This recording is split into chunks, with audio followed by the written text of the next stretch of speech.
अस्सलाम वालेकुम दोस्तों, आऊं आहियां शौकत ज़रदारी ऐं अॼु आऊं तव्हांजे लाइ हिकिड़ी ख़बर खणी आयो आहियां। इन खे तव्हां ब्रेकिंग न्यूज़ चई सघो था, पर इहा ख़बर मूं कल्ह ई ब्रेक कई हुई ऐं काफ़ी माण्हू परेशान हुआ त आख़िर वरी हिकु भेरो ॿीहर छो Sindh public service commission Shaukat Zardari वटि ज़ेर बहस आई आहे। त दोस्तों, पहिरियां आऊं तव्हांखे ख़बर ॾेई छॾियां त सिंध पब्लिक सर्विस कमीशन जा जेको ताज़ो ई सेक्रेटरी मुक़ररु थिया आहिनि नज़ीर कुरैशी साहब, उन्हनि जे हवाले सां असां ख़बर ॾिनी हुई कल्ह त साईं जिन जो जेको प्रमोशन थियल आहे उहो मुबैना तौर ते न, यकीनी तौर ते जालसाज़ी करे साईं प्रमोशन वरितो ऐं जेके लॉज़ हुया साईं खे प्रमोशन वठण जे लाइ उन्हनि लॉज़ खे फॉलो न कयो वियो। ऐं इन सिलसिले में कोर्ट में हिकिड़ो केस बि वियो। उन केस जी जजमेंट में इहो लिखियलु आहे त जेके छो जो 48 ऑफिसर हुया सिंध हुकूमत जा, जिन खे पंहिंजो departmental exam assistant collector part 1 ऐं पार्ट 2 जो एग्ज़ाम ॾियणो हुयो, इन्हनि माण्हुनि खां एग्ज़ाम न वरितो वियो ऐं इन्हनि माण्हुनि खे डायरेक्ट प्रमोट कयो वियो। उन खां पोइ डेफिनेटली जेके मुतासिर हुया उहे कोर्ट में विया ऐं उन्हनि इन ग़ैर क़ानूनी कम खे चैलेंज कयो, जंहिंखां पोइ कोर्ट जी हेयरिंग हुई ऐं उन जेको फ़ैसिलो मूं वटि आहे कोर्ट जो ऑर्डर हुयो अदनान करीम मेमण साहब जो, जेके जज हुया, ऐं उन्हनि पंहिंजे ऑर्डर में इहो वाज़े लिखियो हुयो त before parting with this judgment, we may observe that if the serving private respondents who have not qualified the departmental exam of collector part 1 and 2, they are required to undergo the said examination process. इहो हुयो court जो फ़ैसिलो ऐं इन में petition number 3816 of 2011 ऐं petition number D713 of 2013 ही हिकिड़ो त कोर्ट जो हवालो मूं तव्हांखे ॾिनो। उन खां पोइ लॉ डिपार्टमेंट खां जेको सिंध जो वज़ारत क़ानून आहे उन खां ओपिनियन वरितो वियो त जेको ओपिनियन मई 2020 में ॾिनो वियो, जेकॾहिं मूंखे एग्ज़ैक्टली यादि आहे, त उन ओपिनियन में इहो क्लियर कट चयो वियो त साईं जिन हुजनि या ॿिया ऑफिसर हुजनि, उन्हनि जे प्रमोशन जे लाइ इहो मैंडेटरी आहे त उन्हनि खे इहो एग्ज़ाम पास करिणो आहे। जेकॾहिं तव्हां एग्ज़ाम पास न कंदो त पोइ तव्हांजी इहा प्रमोशन जेका आहे सा उहा न थी सघंदी। उन खां पोइ वरी छाकाणि त चीफ सेक्रेटरी हुया मुमताज़ शाह साहब, ऐं मुमताज़ शाह साहब जे हवाले सां मूं चयो हो one of the best yes man in the history of Sindh government में जी हुज़ूरी में नंबर 1 ते शरीफ़ माण्हू आहिनि। डेफिनेटली अक्सर शरीफ़ माण्हू ई यस मैन हूंदा आहिनि। त उन्हनि छा कयो जो वरी हिकिड़ो ॿियो इन्हनि माण्हुनि खे फैसिलिटेट करण जे लाइ वरी हिकिड़ो ॿियो ओपिनियन वरितो वियो लॉ डिपार्टमेंट खां, ऐं साॻे ई सेक्शन ऑफिसर जी सही सां, अब्दुल क़यूम साहब जी सही सां इहो चयो वियो त को मसइलो कोन्हे, प्रमोशन थी सघनि था ऐं अहिड़ी का ॻाल्हि कोन्हे। मतिलबु कि सिंध में कानून सां जेको मज़ाक़ हले पियो उहो ईअं हले पियो त हिकिड़ो माण्हू हिकिड़े खाते जो हिकिड़ो लेटर कढे थो, जीअं तव्हां ॾिठो हूंदो न इन ते त काफ़ी मज़ाइया खाका बि ठहिया त साईं मिनिस्टर साहब वटि हिकिड़ो माण्हू वियो, साईं कमु करिणो आहे, हुन लिखियो अप्रूव्ड, पर जॾहिं मिनिस्टर खे माल न मिलियो त उन अप्रूव्ड जॻह लिखी छॾियईं नॉट, मतिलबु कि नॉट अप्रूव्ड। त हीअ बि ईअं ई कहाणी आहे त जॾहिं नवाज़णो हूंदो आहे हुकूमत खे त पोइ अहिड़े क़िस्म जूं जाली रिपोर्टूं, जाली ओपिनियन ईंदा आहिनि। हाणे इन्हनि ॿिन्ही मां हिकिड़ो ओपिनियन त जाली आहे न लॉ डिपार्टमेंट जो, या त पहिरियों ओपिनियन जाली हो, ग़लति आहे, कानून जे ख़िलाफ़ु आहे, जंहिंमें इहो चयो वियो त साईं तव्हां जेको आहे सो प्रमोशन नथा वठी सघो, इन्हनि माण्हुनि जा प्रमोशन नथा थी सघनि जेसीं ताईं इहे असिस्टेंट कलेक्टर पार्ट 1 पार्ट 2 जो एग्ज़ाम पास नथा कनि सिंध पब्लिक सर्विस कमीशन जो। वरी ॿिए में चयो वियो त न साईं को मसइलो कोन्हे, छाकाणि त मां अगरि पूरो पढ़ण ते ईंदुसि त सॼो ॾींहुं लॻी वेंदो। पर बहरहाल उन खां पोइ वरी चीफ सेक्रेटरी सिंध हिकिड़ो ऑर्डर कढियो 10 फरवरी 2021 ते मुमताज़ शाह साहब, जंहिंमें चयो वियो, हाणे मां तव्हांखे वर्डिंग इन करे थो ॿुधायां त काफ़ी क़ानूनी माहिर दोस्त आहिनि, काफ़ी नौजवान आहिनि, उहे एतिराज़ था कनि त भई शौकत ज़रदारी कमीशन जो दुश्मन आहे, सिंध जे नौजवाननि जे मुस्तक़बिल जो दुश्मन आहे ऐं शौकत ज़रदारी नथो चाहे। पहिरीं ॻाल्हि त आई एम नो बडी, मुंहिंजी का औकात कोन्हे या मुंहिंजी का, मां चाहियां न चाहियां को फ़र्क़ु कोन थो पए। कमीशन में सिंध सरकार जेको चाहींदी उहो थींदो,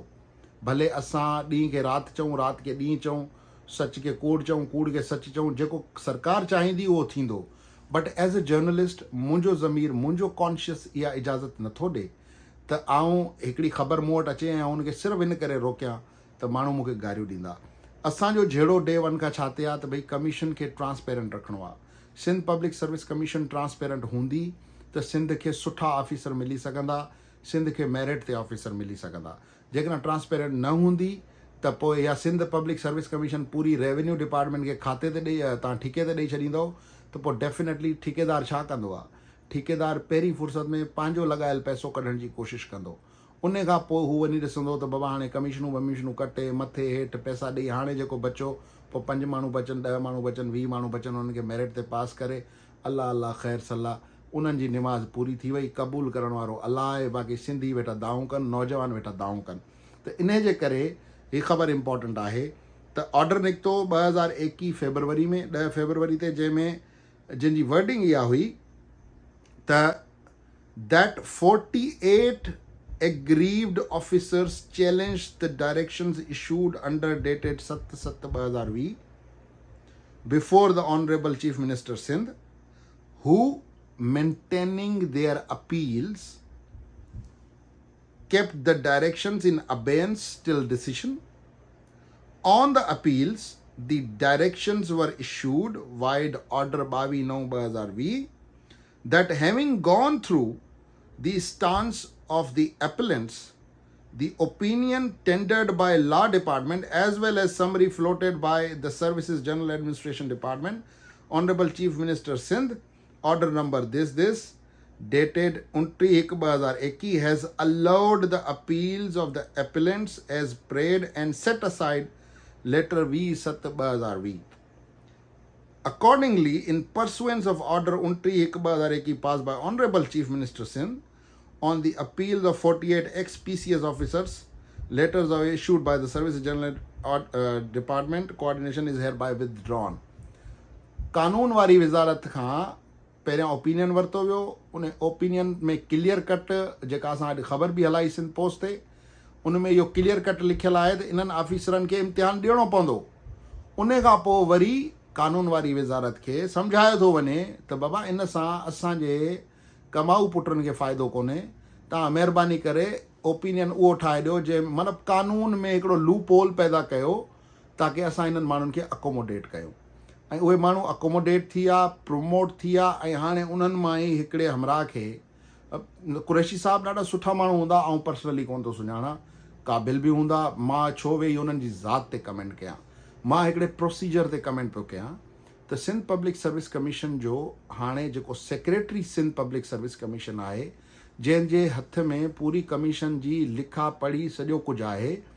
उहो माण्हू पाण पंहिंजे प्रमोशन जे लाइ कमीशन जे इम्तिहान में वेठो ई कोन्हे। सिंध पब्लिक सर्विस कमीशन जो इम्तिहान हाणे हुनजा 2 थी सघंदा न, या त साईं सम्झंदा त आउं पास कोन करे सघंदुसि, या साईं सिंध पब्लिक सर्विस कमीशन खे इन लाइक़ु ई नथा सम्झनि त हू इम्तिहान ॾियनि। हिकु इदारो जंहिंजो तव्हां इम्तिहान ॾियण जे लाइ तयारु न आहियो, उन इदारे में एज़ अ सेक्रेटरी वेही जॾहिं तव्हां इम्तिहान वठंदो, ऐं थी सघे थो कुरैशी साहब अॻिते हली पाण अपीयर बि थी वञे। सिंध में त अहिड़ा कई वाक़िया आहिनि न, हिते यूनिवर्सिटियुनि में माण्हू वेठा आहिनि जेके हथ ठोकियूं PhDs कयो वेठा आहिनि, जेके स्टूडेंट्स जा ठहियल रिसर्च पेपर्स यूज़ करे पंहिंजे नाले जी PhD, हल बाबा साहब प्रोफेसर थी वियो, प्रोफेसर जी भले साईं खे P जी ख़बर न हुजे, लेटर P ग़लति न सम्झो, भले P जी ख़बर न हुजे, पर जेको आहे सो प्रोफेसर थी था वञनि। ईअं ई सिंध पब्लिक सर्विस कमीशन में जेके सेक्रेटरी साहब लॻा आहिनि ऐं CM साहब जा आर्डर, चीफ सेक्रेटरी जा आर्डर मौजूदु आहिनि, हिकु पूरो बुनियादी ग़ैर क़ानूनी विधल हुजे त उन मां तव्हां क़ानूनी जवाज़ कीअं ॻोल्हींदव। त इहा अॼोकी स्टोरी आहे असांजी। त असां शुरू खां बि इहो एज़ अ जर्नलिस्ट मां सम्झां थो त कंहिं बि सोसाइटी में एसी ताईं तव्हां बहितरी नथा आणे सघो जेसी ताईं उन सोसाइटी जा उहे इदारा जेके हुन society J movers and shakers, जेके गवर्नमेंट सिस्टम खे हलाइण वारे माण्हुनि जी सिलेक्शन कनि था, जेकॾहिं उन्हनि में पाण में झोल हूंदो त पोइ उहे सिलेक्शन सुठी न करे सघंदा। ऐं इहो नथो चवां त तव्हां फ़रिश्ता वठी अचो, न ई मूंखे को हक़ु आहे, पर घटि में घटि कमीशन जे अंदरि जेको स्टाफ भर्ती थियल आहे उन्हनि जी तव्हां अपलिफ्टिंग छो नथा कयो, उन स्टाफ खे तव्हां अॻिते छो नथा आणियो। तव्हां वटि एग्ज़ामिनेशन जो कंट्रोलर कोन्हे, चार्ज रेवेन्यू डिपार्टमेंट जे मुलाज़िम वटि आहे जेको पाण कब्ज़ागीर थी वेठो आहे। उन खां अलावा असिस्टेंट कंट्रोलर जेको आहे उहो पाण रेवेन्यू डिपार्टमेंट जो मुख़्तियारकार, कमीशन में रही तरक़ियूं करे साईं जेके आहिनि से डिप्टी कंट्रोलर एग्ज़ामिनेशन थी आहे मतिलबु चवण जो मक़सदु इहो आहे त जॾहिं तव्हां अहिड़े क़िस्म जो अमल कंदो त सवाल उथंदा जॾहिं सवाल उथंदा त इदारा कंट्रोवर्शियल थींदा इदारनि खे कंट्रोवर्शियल आऊं न पियो कयां न ई मुंहिंजी ख़्वाहिश आहे न ई का अहिड़ी मुंहिंजी सोच आहे पर अनफॉर्चुनेटली सिंध सरकार पाण बार बार उहे ग़लतियूं करे पई ॿीहर उहे ग़लतियूं करे पई जेके माज़ी में हिन कमीशन जे लाइ नुक़सानदेह साबित थियूं त असांजो कमु आहे सिर्फ़ु ख़बर ऐं ॻाल्हि तव्हांजे साम्हूं रखणु विथ डॉक्यूमेंट्री एविडेंस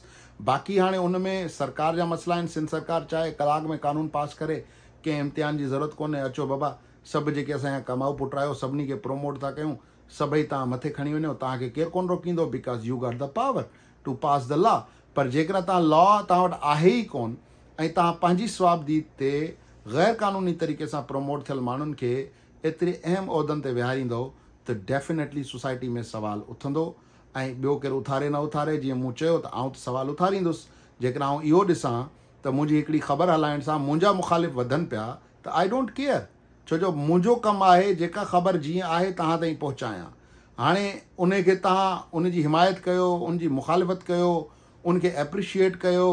उन ते गारगंद कयो तनक़ीद कयो आई डोंट केयर मूं पंहिंजो कमु करे छॾियो ऐं अॼु बि इहा ख़बर मूं तव्हांखे ॾेई छॾी आहे इन सिलसिले में असां फर्दर इन्वेस्टिगेट कंदासीं कमीशन जे अंदरि अहिड़ा कहिड़ा कहिड़ा माण्हू आहिनि जेके ग़ैर क़ानूनी तरीक़े सां वेठल आहिनि ऐं पोइ सुभाणे वरी सरकार या सरकार में वेठल माण्हू इहो